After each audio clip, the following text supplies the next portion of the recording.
हर वर्ष माघ मास के शुक्ल पक्ष की एकादशी तिथि को जया एकादशी का व्रत रखा जाता है। इस उपवास को विधिवत रखने से हर प्रकार के पापों से मुक्ति मिल जाती है और भूत प्रेत पिशाच की योनि में भी नहीं जाना पड़ता। इस दिन जो भी भक्त उपवास रखते हैं या जो किसी कारण से नहीं रख पाते हो, ऐसे सभी भक्तों को भी व्रत की कथा अवश्य ही पढ़नी और सुननी चाहिए। आज की इस वीडियो में आप रसपान करने वाले हैं जया एकादशी व्रत की कथा का। सभी एकादशी व्रतों के बारे में समय समय पर धर्मराज युधिष्ठिर भगवान श्री कृष्ण से पूछते रहते हैं। ऐसे ही एक बार माघ शुक्ल एकादशी आने पर धर्मराज युधिष्ठिर ने भगवान श्री कृष्ण से बड़े विनीत स्वर से पूछा, हे मधुसूदन, अब आप कृपा कर मुझे माघ मास के शुक्ल पक्ष की एकादशी के संबंध में भी विस्तार पूर्वक बताइए। शुक्ल पक्ष की एकादशी में किस देवता का पूजन करना चाहिए और इस एकादशी व्रत की कथा क्या है, उसके करने से किस फल की प्राप्ति होती है। तब भगवान श्री कृष्ण इस प्रकार कहने लगे, हे धर्मराज, माघ मास के शुक्ल पक्ष की एकादशी को जया एकादशी कहते हैं। इस एकादशी के उपवास से मनुष्य भूत प्रेत पिशाच आदि की योनि से मुक्त हो जाता है। अतः इस एकादशी के उपवास को विधि अनुसार करना चाहिए। अब मैं तुमसे जया एकादशी के व्रत की कथा कहता हूँ, ध्यान पूर्वक श्रवण करो। एक बार देवताओं के राजा देवराज इंद्र नंदन वन में भ्रमण कर रहे थे। चारों तरफ किसी उत्सव का सा माहौल था।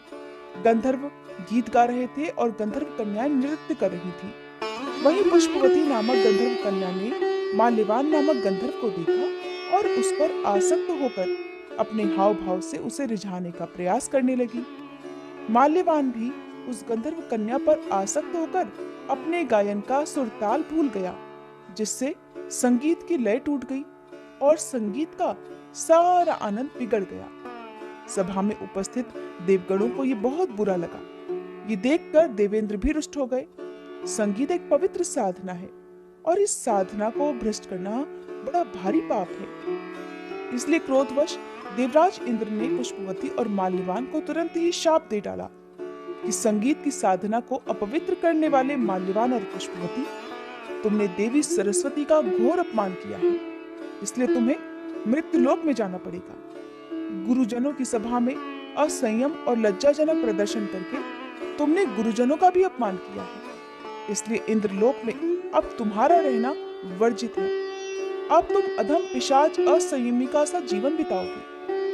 देवेंद्र का श्राप सुनकर वे दोनों अत्यंत दुखी हुए और हिमालय पर्वत पर पिशाच योनि में दुख पूर्वक जीवन यापन करने लगे। उन्हें गंध रस स्पर्श आदि का बिल्कुल भी बोध नहीं होता था।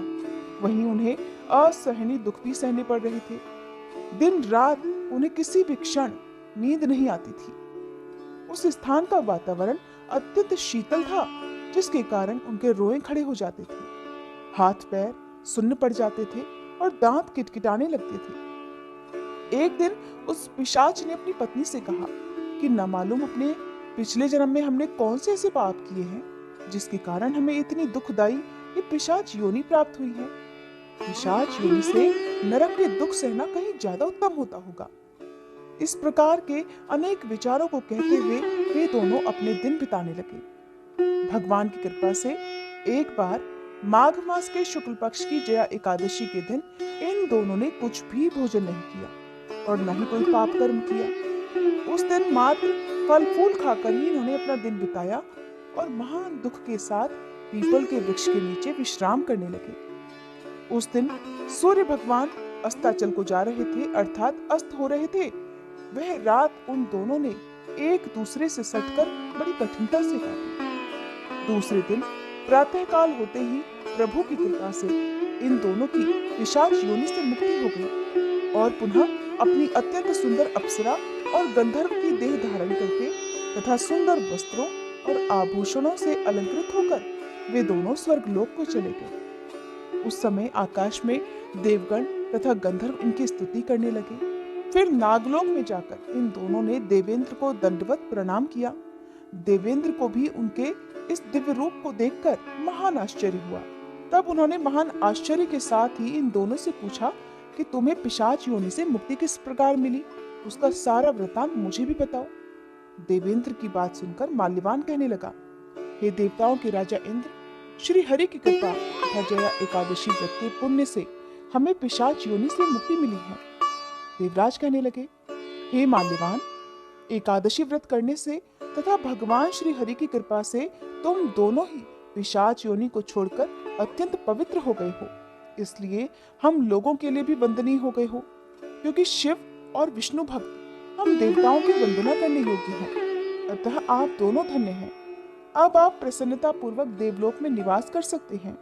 इस कथा को सुनाकर भगवान श्री कृष्ण धर्मराज से कहने लगे, हे धर्मराज युधिष्ठिर, इस जया एकादशी के उपवास से कुयोनि से सहज ही मुक्ति मिल जाती है।